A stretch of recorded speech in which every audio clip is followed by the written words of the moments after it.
Our next paper, entitled Organically Templated Vanadium Arsenate Phases, is a contribution from Sandia National Lab. The paper is co-authored by T.N. Nenoff and W.T.A. Harrison, and Tina Nenoff will present the paper.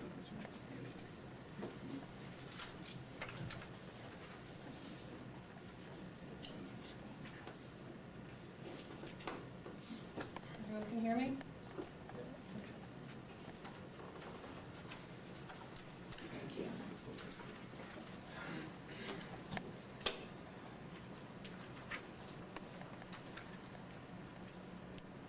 The title's changed a bit, the author list has changed a bit, but it's still generally the same topic. Good afternoon. Today I'll be talking about organic and mixed metal templated materials that we've made in our laboratory.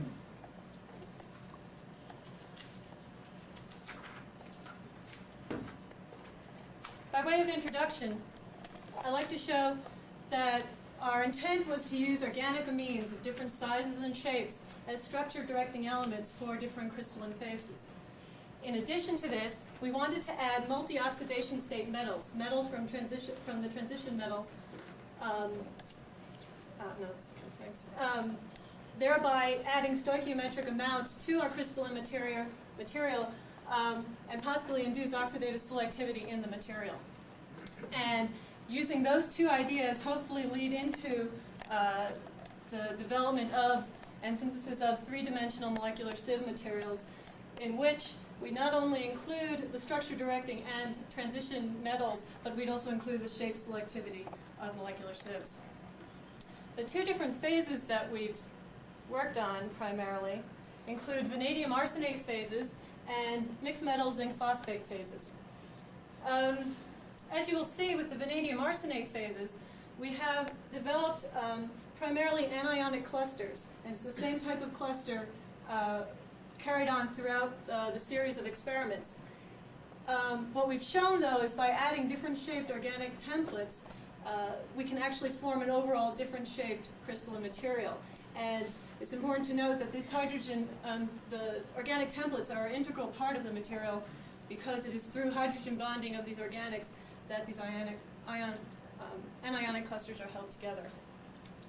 Differently now are the mixed metal zinc phosphates, which again were synthesized with organic templates involved. Zinc phosphates are of interest, as were the vanadium arsenates, because we can synthesize these at low temperature.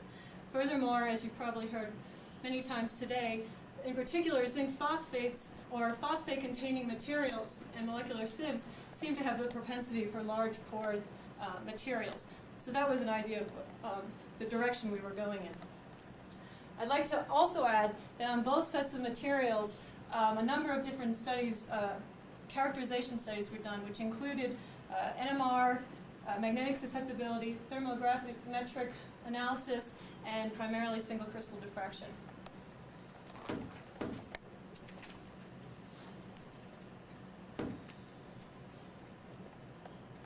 In the vanadium arsenate organic phases, we had the same general reaction conditions throughout the experiment. We made solutions of sodium vanadate mixed with solutions of arsenic acid plus our organic. Overall, we had an acidic pH. These were room temperature experiments. It took approximately 3 days, in which very large, well-formulated single crystals were formed. The organics we used are generally the types of organics molecular sieve type people tend to use. Tetramethyl ammonium hydroxide and DABCO are both spherical in shape, hopefully being able to build a spherical type cage around it. The difference being that the DABCO, a diazobicyclooctane, has two cationic centers on it, possibly aiding in the templating formulation of the anionic framework. Furthermore, we used tetrabutyl ammonium hydroxide, again with the spherical core. However, now we have extended the ligands on it, hopefully forming a larger pore, or else allowing these carbons to go into channels that we might be forming.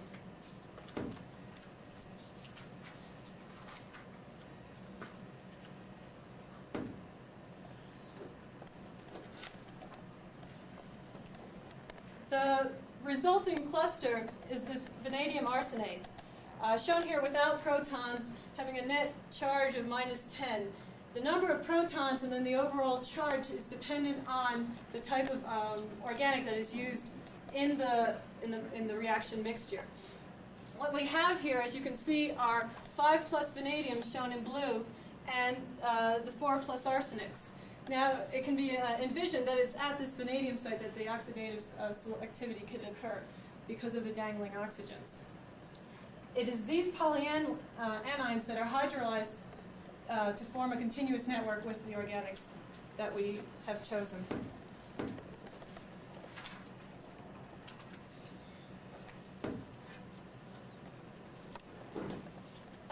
This is the first material. This is the one synthesized with the tetramethylammonium hydroxide.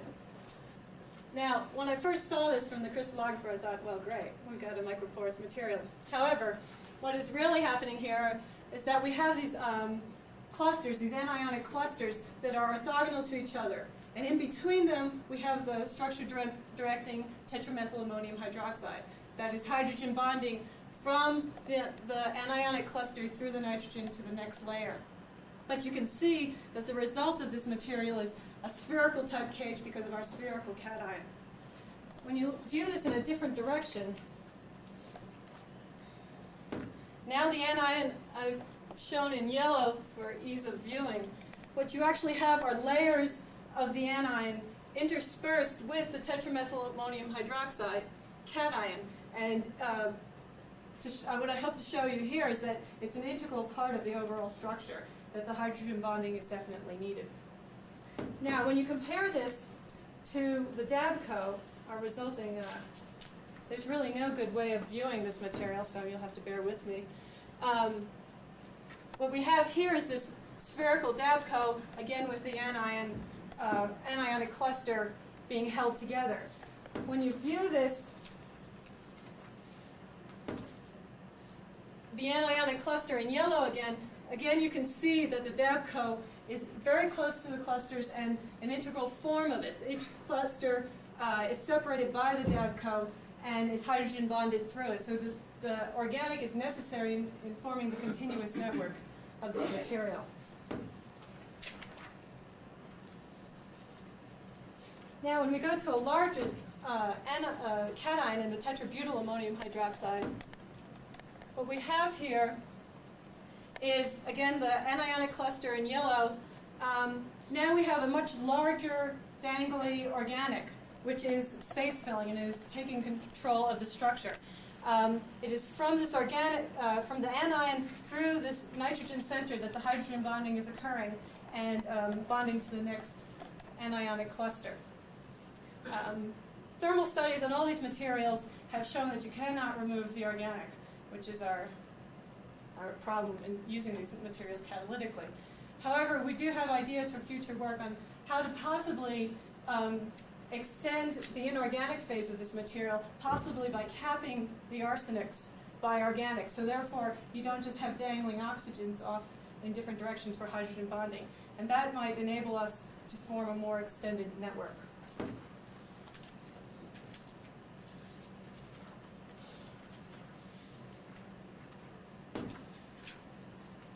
When going to the mixed metal zinc phosphate phases, again we've used very mild reaction conditions. Mixtures of zinc nitrates and phosphates with our metal salts, again the organic, and water. Under acidic pH, this time at about 150 degrees, just as a starting point. I think these can be synthesized at lower temperatures. And then in approximately 3 days, very large, beautiful, colorful crystals are formulated. Again, we started with the normal cations, the spherical ones in shape, and then growing larger and larger ones to see if we can make larger and larger cages. What's important, as you'll see, though, is that it seems, though, that the cation, or the organic, is not necessarily playing the major role in the structure. It's much more the metal salt that's being incorporated.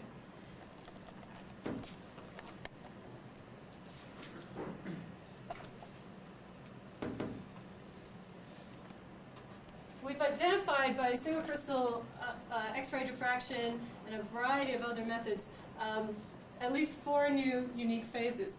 I have to say that we've made materials with a variety of transition metals and with a variety of organics. However, we have not been able to identify them completely because we have primarily microcrystalline powdered materials. So these are the materials so far that we have large enough good crystals to report on. And there are a number of different comparisons you can use here. In the first case, or in the first 2 cases, what we have are the same mixed metal. We are using cobalt nitrate. In this case, though, we've altered the organic to a small extent, using, again, tetraethyl ammonium as the cation, but in some cases using the hydroxide, in some cases using the chloride. And what results is 2 3-dimensional materials, however, very different in structure and composition. So it seems like, to some small extent, the organic is directing the structure. However, it is not incorporated in the final product. When you retain the same organic, but this time change the metal that you're using, you form completely different materials. We go from a mineralogical hopite, in the cobalt case, now to a condensed 3-dimensional zinc phosphate. Again, the first 3 are important because they're all neutral species. They seem to compensate for their own charge. And finally, we tried with a cadmium chloride, again using an organic that we've used before, and this time we form a completely different structure, this time a 2-dimensional anionic layered material with the cadmium charge balancing in the middle.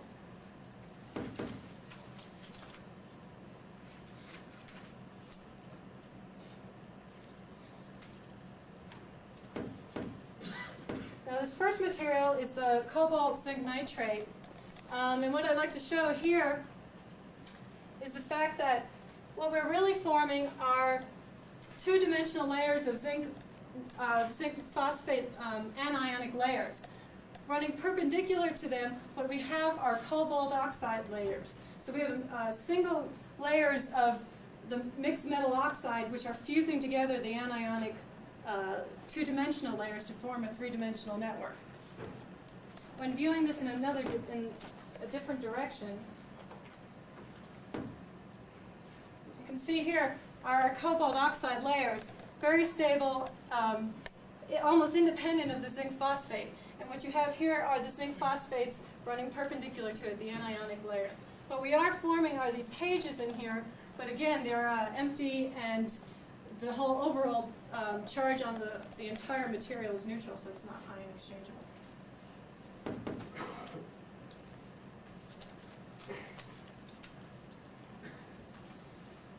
Going back to this cobalt zinc phosphate now, what we have is a mineral analog of hopite. This material contains 3 rings in it, and as you can see, we have a completely different structure to the one I just showed, and the only difference is the type of organic that was used. Well, actually not the type, but the anion associated with the organic. And what we have here is the cobalt coordinating with the waters. This material is a light lavender purple in color. When you throw it on the TGA and heat it up, you can see that the water is being removed completely at approximately 200 degrees. And what you have is a complete color change now to blue, which means that the coordination, the waters around the cobalt are being removed, but the structure is still remaining stable. This is important because what we have here are these open cages now. The overall charge on the framework is still 0, but what we are building are materials with this built-in cages. The 3 rings are important in it because it's been hypothesized that a material containing, or an inorganic microporous material containing 3 rings will have a much larger chance of having a larger pore volume. It will be stable to larger pore volumes. So the fact that we can incorporate 3 rings in this material is hopeful that somewhere in this zinc phosphate mixed metal phase space that will be able to grow larger pore openings. Magnetic susceptibility data for this material shows that it is diamagnetic at low temperatures. There is no long-range magnetic ordering of the cobalt materials. However, the effective moment is low for cobalt 2+, and it's been hypothesized that possibly the cobalt is not fully occupied on those sites. Crystallographically, we get it at about 88% with zinc filling in the rest. So this is probably accounted for by our stoichiometry. But what you can see here is the cobalt is isolated from other cobalts.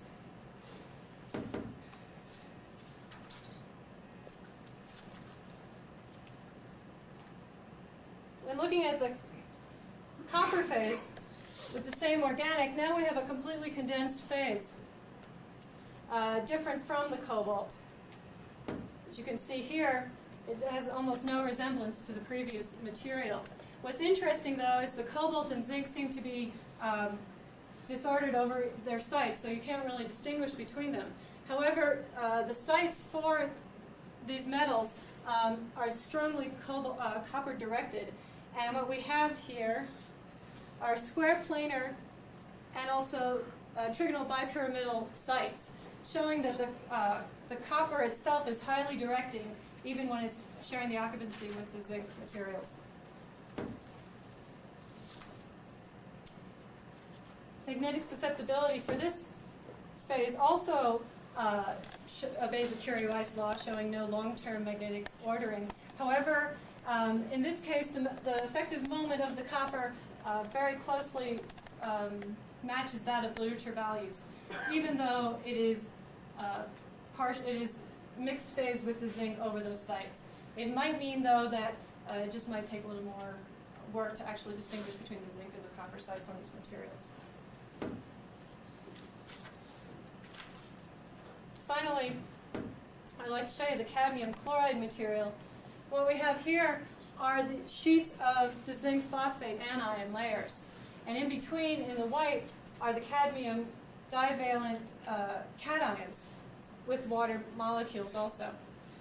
Now, initially we thought, well, this should be no problem in ion exchanging, but we've had a great deal of difficulty ion exchanging this material with divalent cations.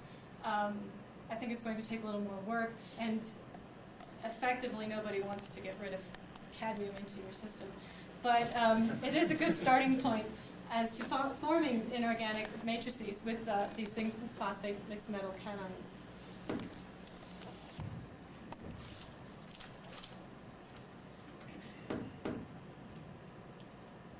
Well, I hope I've shown you that with the vanadium arsenate phases in particular, the organics seem to be very highly structure directing for the final product. It is these clusters that are definitively ordered around in the final material by the hydrogen bonding through the organics, through the amine center of that organic. In contrast to that, with the zinc phosphate systems, it seems like the transition metals are the more structure directing agents. However, the organics cannot be disqualified because they do play a very important role in determining where and what the final product is, as shown by direct comparison with different organics in the same metals. We are forming three-dimensional materials, in particular the Hopite phase. However, they don't have much of a charge to them. They have no charge for the most part. However, what we are trying to form is an exchangeable molecular sieve microporous material. And so it seems like a variety of methods can be used in both phases to try and direct this initial work in that direction. And that included possibly some of the work our future work incorporates,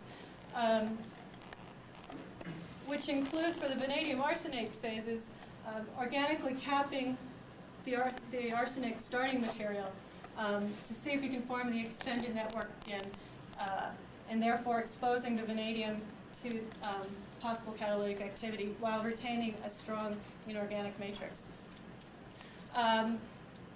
We've made a lot of different phases with nickel zinc phosphates. However, though they are large single crystals, they aren't apparently of good enough quality for the crystallographer. So we're going to go back and re-examine those materials to see what we can find. They seem highly ordered, highly layered. I think the organic is playing a much greater role in the separation of the layers, and so it should be very interesting material. And then finally, to try and grow large crystals of the zinc phosphate phases with smaller organic molecules, we have, as I was saying, a large number of new materials, including zirconia, tungsten, nickel, aluminum, can't remember what else.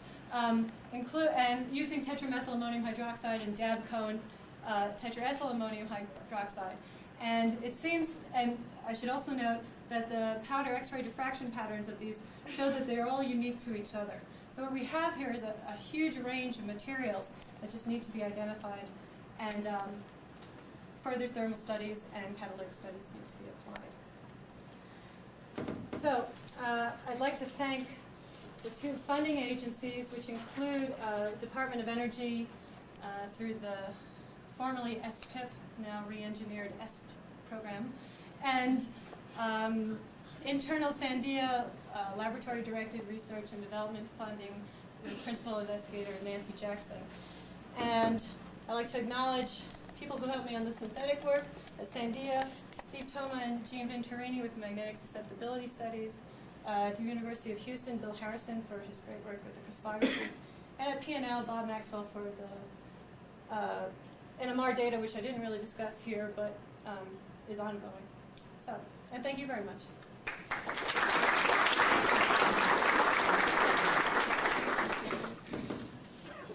This paper is now open for discussion.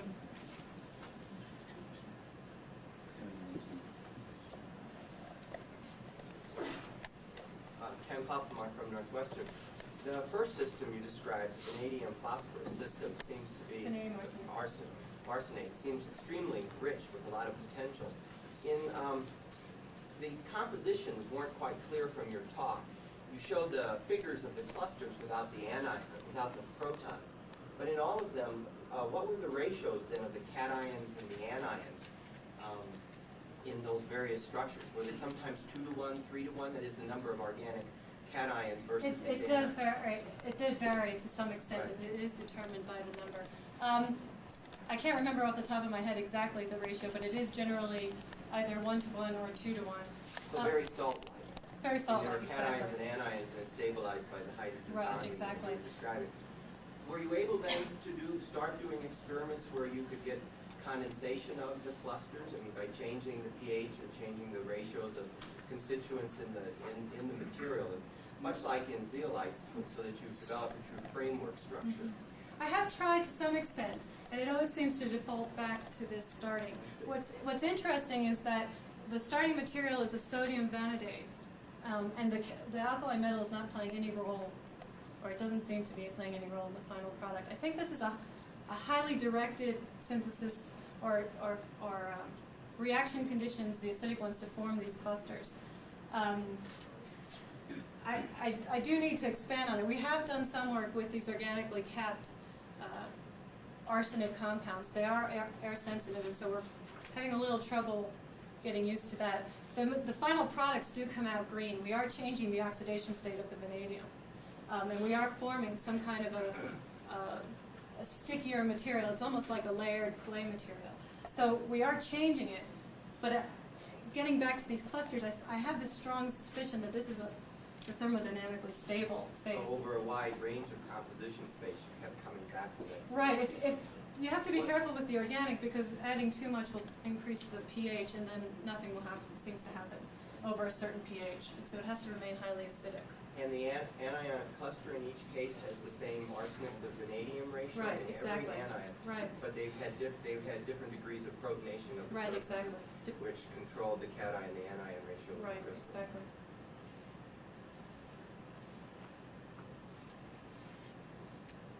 Any other questions? I have a quick one. If you're going to organically cap materials, do you have to worry about those organic groups for eventual catalytic applications? I would imagine so. I mean, well, yeah, I would imagine so. I'm hoping that they will hydrolyze off to some extent. You can form a network in a different direction. But it just, it keeps coming back to, I can find it. Not wanting to touch the vanadium, but much more interested in dealing with the arsenic so that we can, in an extent it this direction and this direction, just by capping it and continuing the way it's going, so you just don't have these dangling oxygens off of it. I don't know for sure what will happen with the organics. It might be that it'll remain in there, and hopefully by calcining we'll be able to burn it off to some extent. But I think it might direct it toward a two-dimensional material more than